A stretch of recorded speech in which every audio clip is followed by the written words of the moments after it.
আৰু লাচিত বৰফুকনৰ হেংদাং তো লাচিত বৰফুকনৰ হেংদাং মানে যোনখন হেংদাঙেদি নিজৰ মমায়েকক কাটি পেলাইছিলে সেইখন হেংদাং এই মিউজিয়ামত আউনীহাটী সত্ৰ মিউজিয়ামত আছে নমস্কাৰ বন্ধুসকল আজি মই আছো মাজুলী আউনীহাটী সত্ৰ 1653 চনত খ্ৰীষ্টাব্দ এই হিষ্টৰিকেল জেগাটোত এই ঐতিহাসিক জেগাটো আপোনাক অকমান দেখাবৰ কাৰণে চেষ্টা কৰো কেনেকুৱা আউনীহাটী সত্ৰখন ভিতৰলৈ সোমাই যাও বলক আৰু গোটেই ইনফৰমেশ্যন পাব ভিডিঅটো কন্টিনিউ চাই থাকিব আৰু ইয়াতে ইন্টাৰেষ্টিং কথাটো কওঁ ইয়াত ৰজা গদাধৰ সিংহ আৰু লাচিত বৰফুকনৰ যিখন হেংদাং আছে ইয়াৰ মিউজিয়ামতে চাব পাৰিব ঠিক আছে তো ভিতৰলৈ যাও বলক এই সত্ৰখন পুৰা দেখাবৰ কাৰণে আপোনাক চেষ্টা কৰিম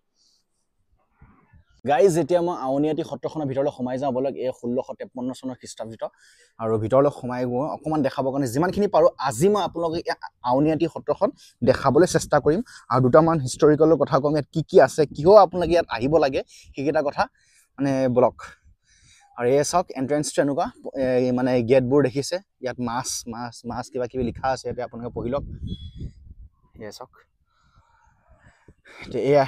আউনীহাটী সত্ৰৰ এন্ট্ৰেন্সটো এনেকুৱা ভিতৰলৈ সোমাই যোৱা জেগা আৰু ইয়াৰ পৰা মই শুনা পাইছো ৰাখৰ আখৰা চলি আছে প্ৰেক্টিছ চলি আছে আৱাজটো চাগে সাউণ্ডটো আপোনালোকৰ আহিছে নাই মই নাজানো একদম ৰাখৰ গুণগুণনি এটা আহি আছে ইয়াৰ পৰা ঠিক আছে মানে আখৰা কৰি আছে চাগে এয়া হৈ গ'ল আউনীহাটী সত্ৰৰ এন্ট্ৰেন্সটো কেনেকুৱা মানে ভিতৰলৈ যোৱা জেগাটো দেখিছে আৰু অলপ দূৰ আহি আউনীহাটী সত্ৰৰ এই প্ৰথম আপোনাৰ লেফট সাইডে মিউজিয়াম ভাগ পাব আৰু এই মিউজিয়াম ভাগ মানে মিউজিয়ামটো একদম চোৱা মানে জেগা হয় এই মিউজিয়ামটোৰ কাৰণে আপোনালোকে আহক ইয়াতে আৰু এইফালে দেখিছে সত্ৰখন কেনেকুৱা ওভাৰঅল কেনেকুৱা দেখিছে আৰু এয়া নামঘৰ এই নামঘৰতে আপোনালোকে চাকি বন্তি জ্বলাব এয়া দেখিছে আপোনালোকে অলপ ভিতৰৰ পৰা মই ভালকে দেখাম অলপ সো বন্ধুসকল এয়া শ্ৰী শ্ৰী আউনীহাটী সত্ৰৰ নামঘৰ য'ত আপোনালোকে অকমান দেখাবৰ কাৰণে চেষ্টা কৰিছো য'ত আপোনালোকে চাকি বন্তি জ্বলাব আৰু আপোনালোকৰ সোমোৱা আৰম্ভণি এন্ট্ৰেন্সটো এনেকুৱা দেখিছে আপোনালোকে তো অকমান মই আপোনালোকক দেখাব চেষ্টা কৰো আপোনালোকে বাহিৰতো চাকি বন্তি জ্বলাব পাৰে আৰু আমি ভিতৰতো জ্বলাব পাৰে তো এই ভিতৰতে মাজে মাজে নাযাব খালি কিনাৰে ঠিক আছে তো অকমান দেখাবৰ কাৰণে চেষ্টা কৰিছো বলক সেয়া চাওক কিমান ধুনীয়া আৰু কিমান ডাঙৰ আৰু এফালে দেখিছে আমি আহিলো অলপ আগতে চাকি বন্তি জ্বলালো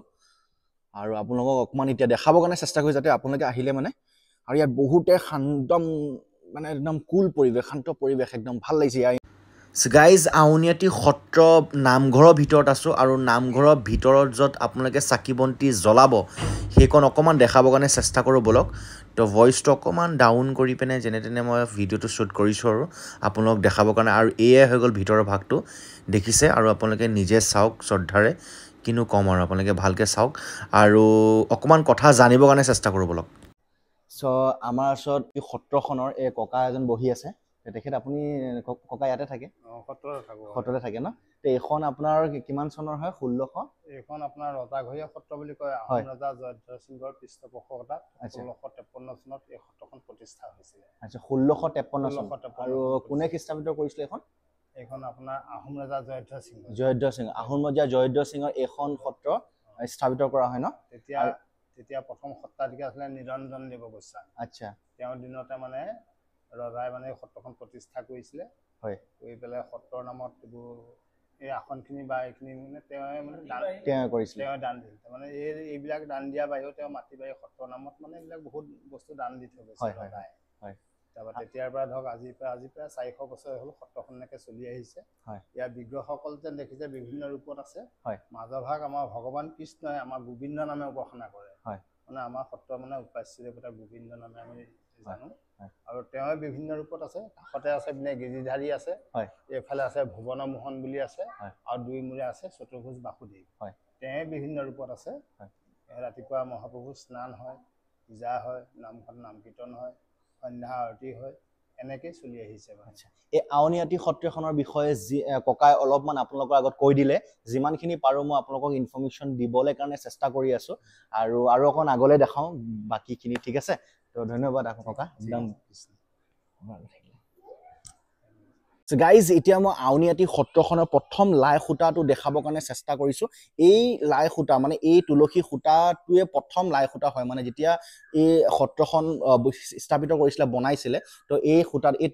পাহাৰী তুলসী সূতা বুলি কয়, এই পাহাৰী তুলসী সূতাটি দিয়ে প্ৰথম মানে লাই সূতা, মানে প্ৰথম সূতা ভাগ এই ভাগেই আছিলে, ঠিক আছে। তো ইয়াত অকণমান হিষ্টৰিকেল অকণমান কথা লিখা আছে, যিহেতু মই অকণমান পঢ়ি শুনাব চেষ্টা কৰিছোঁ আপোনালোক। চাওক, আহোম স্বৰ্গদেউ চন্দ্ৰকান্ত সিংহৰ দিনৰ আউনীআটী সত্ৰ দশম সত্ৰাধিকাৰ শ্ৰী শ্ৰী কুশৰ ৰামদেৱে গোস্বামী বিভিন্ন সংকটত পৰি সত্ৰ নিৰ্মাণ কৰা কাৰ্যত যেতিয়া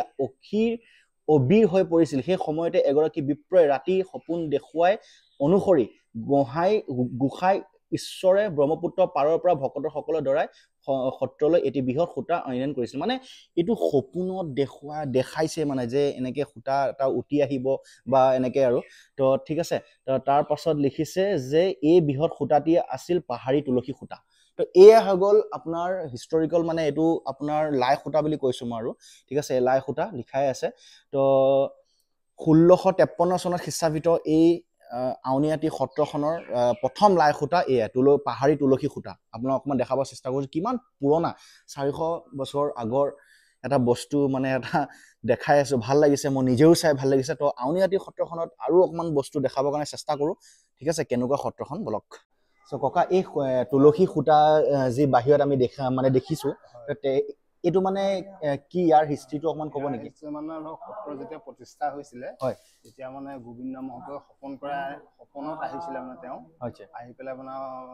ব্ৰহ্মপুত্ৰৰ পাৰতে আমাৰ সত্ৰখন প্ৰথম প্ৰতিষ্ঠা কৰিবলৈ হেৰি কৰিছিলে, তাতে আহি পেলাই তেওঁ ৰৈ আছিলে। আচ্ছা। আৰু ভকতসকলে আনি মেলি তেওঁ প্ৰথম স্থাপন, এইটো মানে আপোনাৰ লাই সূতা, মেইন সূতা বুলি কয়, আমাৰ লাই সূতা বুলি কয়। হয় হয়, লাই সূতা। এই লাই সূতা তেওঁ মানে এই সত্ৰখন স্থাপন হোৱা 400 বছৰ হ'ল যদিও মানে এইটো 4 নম্বৰ জেগা, খহনীয়াত মানে ইঠাইৰ পৰা সিঠাইলৈ নিয়া, সিঠাইৰ পৰা সিঠাইলৈ নিয়া, এনেকে আনি এইটো জেগা পালেহি যেতিয়া, এতিয়া এইখন সত্ৰ যোৰহাটৰ আপোনাৰ শিৱপ্ৰসাদ বৰুৱা বুলি কয়, তেখেতে মানে এই সত্ৰখনৰ নিৰ্মাণত মানে তেখেতে পূৰ্ণ সহযোগ কৰিছে। গোটেইখিনি খৰচ তেওঁ কৰিছিলে, কৰি পেলাই মানে তাত ইয়াত মানে পকীকৰণ কৰিলে আৰু একেবাৰে, আৰু সেই ভাগ মানে তাতে সংৰক্ষণ কৰি ৰাখিছে। ৰাইজে মানে দেখিব ধৰক আৰু পুৰণা এটা স্মৃতি ৰাখি থৈছে ধৰক। গাইজ, এতিয়া মই আউনীআটী সত্ৰখনৰ মিউজিয়ামৰ ভিতৰলৈ মই সোমাই আহিলোঁ, আৰু ইয়াত বহুতে একদম ঐতিহাসিক কেইটামান বস্তু দেখি পালোঁ। আৰু এই দাদা আছে, আমাৰ লগত ককা আছে। চ' ইয়াতে আপোনালোকৰ এটা বহুত বেলেগ বস্তু দেখিবলৈ একদম বহুত হেৰি, যিখন আপোনাৰ গদাধৰ সিংহ, ৰজা গদাধৰ সিংহ ন, ৰজা গদাধৰ সিংহৰ কি বুলি কয়, হেংদাং বুলি কয় ন, আৰু লাচিত বৰফুকনৰ হেংদাং। তো লাচিত বৰফুকনৰ হেংদাং মানে যোনখন হেংদাঙেদি নিজৰ মমায়েকক কাটি পেলাইছিলে, সেইখন হেংদাং এই মিউজিয়ামত, আউনীআটী সত্ৰ মিউজিয়ামত আছে। মই ভিতৰলৈ চাই আহিলোঁ, কিন্তু ইয়াত কেমেৰা আৰু ভিডিঅ' এলাউড নাই কাৰণে এই দাদা মানে মুখেদিয়ে কথা পাতিম। তো এই ভিতৰত থকা এইখন আপুনি অকণমান কৈ দিব নেকি? নমস্কাৰ, আপোনালোকৰ চেনেলৰ যোগেদি আপোনালোকৰ যিসকল মানে দৰ্শক আছে সকলোলৈ আউনীআটী সত্ৰৰ পৰা আমি অভিনন্দন জ্ঞাপন কৰিছোঁ। আউনীআটী সত্ৰখন হৈছে এক ৰাইজৰ অনুষ্ঠান, ৰাইজৰ মংগল আৰু ৰাইজৰ সুখৰ কাৰণে সদায় প্ৰাৰ্থনা জনায়। আহোম ৰজা জয়ধ্বজ সিংহই 1653 চনতে এই সত্ৰখন প্ৰতিষ্ঠা কৰিছিলে। তেতিয়াৰ পৰাই মানে আমাৰ আউনীআটী সত্ৰৰ যিসমূহ সংগ্ৰহালয়ত বস্তু আছে, সেইখিনি আহোম ৰাজত্বকালৰ ঐতিহাসিক সম্পদ। তাৰে ভিতৰতে আপুনি যিখনি বিখ্যাত মানে লাচিত বৰফুকনৰ হেংদাংখনৰ লাচিত বৰফুকনৰ এই বিখ্যাত শৰাইঘাট যুদ্ধ হৈছিলে যে 1671 চনত,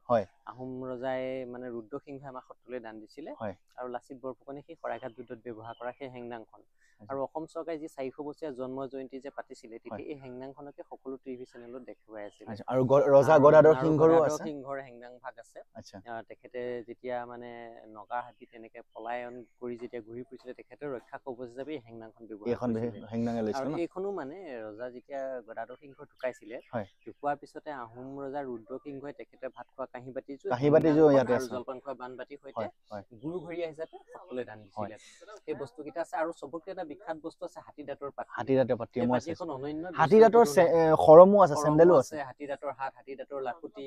তেনেকুৱা ধৰণৰ পিতলৰ কাঠি কৰি বনোৱা খৰাহীটো। আৰু হাতী দাঁতৰ পাতিটো ইউনিক, আন মিউজিয়ামত নাই। বহু দেশী বিদেশী পৰ্যটকৰ অন্যতম আকৰ্ষণীয় কেন্দ্ৰবিন্দু হৈ পৰে। আমাৰ যেনেকে বাঁহে কাঠি কৰি বনাই, ঠিক তেনেদৰে হাতী দাঁতৰ পৰা কাঠি কৰি। ইয়াতে ৰজাই খোৱা ভাতৰ কাঁহী আৰু যি বাতি আছে, ইয়াতে আপোনালোকে চাব পাৰিব আউনীআটী সত্ৰ মিউজিয়ামত আহি। মই ভিডিঅ' কৰিব নোৱাৰো কাৰণে মানে আপোনাক মুখেৰে কৈ দিছোঁ, বহুতে দুৰ্ভাগ্য এইটো। তো ভাল লাগিলে আপোনালোকে আহিব, আৰু বহুত মানে কথা আপোনালোকে জানিব পাব ইয়াত শিকিব পাব আৰু বহুত বস্তু আছে মিউজিয়ামটোত মই অকল কেইটামান বস্তু কথাই কৈছো আৰু ইয়াত বিশেষ কিবা চাবলগীয়া বস্তু একদম আমাৰ মানে বিশেষকৈ আউনীআটী সত্ৰলৈ অহাৰ লগে লগে আউনীআটী সত্ৰৰ মূল নামঘৰ দৰ্শন কৰিলে তুলসী খুঁটা ভাগৰ কথা কৈ আহিছো হয় তুলসী খুঁটা আৰু মিউজিয়াম আৰু লগতে আমাৰ পৰ্যটনৰ কাৰণে এটা পুখুৰী আছে তাতে আমাৰ মাছ থাকে মাছ আৰু কাছ থাকে ৰাইজে চাই এইখিনি চালে মোটামুটি হৈ যায় আৰু যদি কোনোবা সদাশয় ব্যক্তি আহে নিশ্চয় সংগ্ৰহালয়টো চাব নপাহৰিব এই সংগ্ৰহালয়টো নাচালে আউনীআটী চোৱা আপোনাক মানে সাৰ্থকতা নহয় ঠিকে তো সেয়াই যদি আপোনালোকে লাচিত বৰফুকন যি সেনাপতি আছিল গদাধৰ সিংহ যি ৰজাৰ হেংদাংখন চাব বিচাৰিছে এতিয়া সত্ৰৰ মিউজিয়ামত আহক আৰু আপোনালোকে ইয়াতে দেখা পাব এই দুখন একদম ঐতিহাসিক বস্তু ঠিক আছে তো বলক আৰু অকণ বেলেগ জেগা দেখাওঁগৈ মই গাইজ আউনীআটী সত্ৰৰ এই মিউজিয়ামটোত আহি পিনে মই হাতী দাঁতৰ পাতি যোনটো হাতী দাঁতৰ মানে পাতি হাতী দাঁতটো কিমান টান থাকে আপোনালোকে জানে নে জানে তাকে একদম মানে কাটি কাটি পাতলাকে হাতী দাঁতৰ পাতি এখন বনাই থৈছে সেইটো বহুত ইউনিক পালো আৰু ৰজা দিনৰে এইবোৰ ব্যৱহাৰ কৰা বস্তু আৰু ৰজা গদাধৰ সিংহ আৰু যোনটো লাচিত বৰফুকন সেনাপতি তেখেতে ব্যৱহাৰ কৰা হেংদাং দুখন এই মিউজিয়ামটোতে চাব পাব আৰু মই সাক্ষাৎ চাই আহিলোঁ আপোনালোকে আহিব আৰু ভালকৈ চাব পাব তো আপোনালোকে আহিব খুব ভাল পাব ঠিক আছে আৰু বহুত ধৰণৰ বেলেগ বস্তু আছে যেনেকৈ হাতী দাঁতৰ হৰম চেণ্ডেল হাতী দাঁতৰ চেণ্ডেল ক'ৰবাত কি ক'ম আৰু মই মানে আপোনালোকে আহিব নিজে চাই ল'ব ইয়াতে গাইজ আউনীআটী সত্ৰখন যিমান পাৰোঁ দেখাবৰ কাৰণে আপোনালোকে চেষ্টা কৰক আৰু ৰজা গদাধৰ সিংহ আৰু সেনাপতি লাচিত বৰফুকনৰ যি হেংদাং আছে আমি সেই ফটো মূৰ্তি দেখুওৱাৰ দৰে ইমান কণ হেংদাং নহয় একচুৱেলি হেংদাং কেইখন মোতকৈও দীঘল হ'ব ন মোতকৈও দীঘল ইমান দীঘল মানে 4 ফুট মানে 5 ফুট মানে দূৰৰ পৰা একদম মানে আপোনালোকে কি ক'ম আৰু মানে আপোনালোকে আহিব চাব বহুত মানে কি ক'ম এইবোৰ বস্তু চাব লাগে আৰু ভাল লাগিলে এই আউনীআটী সত্ৰখনৰ বাহিৰৰ ভাগটো যিমানখিনি পাৰোঁ মই আপোনালোকক দেখাবৰ কাৰণে চেষ্টা কৰি আছোঁ এই নামঘৰ ভাগ অলৰেডি মই আপোনালোকক দেখালোৱে ভিতৰলৈ গৈও দেখালোঁ আৰু একদম মানে অকণমান দেখাব চেষ্টা কৰিছোঁ বলক আৰু এই পুখুৰীকেইটা ডাঙৰ মাছ আৰু কাছৰ কাৰণে বিখ্যাত বহুত মানুহ আহে ইয়াতে আৰু মাছবোৰ দেখি পাইছোঁ মই কিন্তু কেমেৰাত আপোনালোকে দেখি নাপাব এনেকৈ তো অকণমান দেখাইছোঁ আৰু বহুত ডাঙৰ সত্ৰ হা দেখিছে এইফালে বন্ধুসকল আউনীআটী সত্ৰখন আৰম্ভণিতে মই ৰাস আখৰা কৰি থকা অকণমান মাত শুনি আছিলোঁ এনেই ওচৰলৈ গ'লোঁ আৰু ইয়াত তেখেতসকলৰ মাত ব্যৱহাৰ ইমানেই ভাল মই আহিয়ে মোক চাহ খাব দিছে তো অকণমান এনেই দেখাইছোঁ চাওক এয়া ৰাসৰ আখৰা কৰি আছে তেখেতসকলে বৰ বেছি কেমেৰা কৰি থাকিবলৈ বেয়া লাগেতো তো সেইটো কাৰণে অকণমান আপোনালোকক এনেই দেখাই দিছোঁ আৰু দূৰৰ পৰাই দেখিছে মজা বন্ধুসকল আউনীআটী সত্ৰলৈ আহোঁতে যদি আপোনালোকে বাই চান্স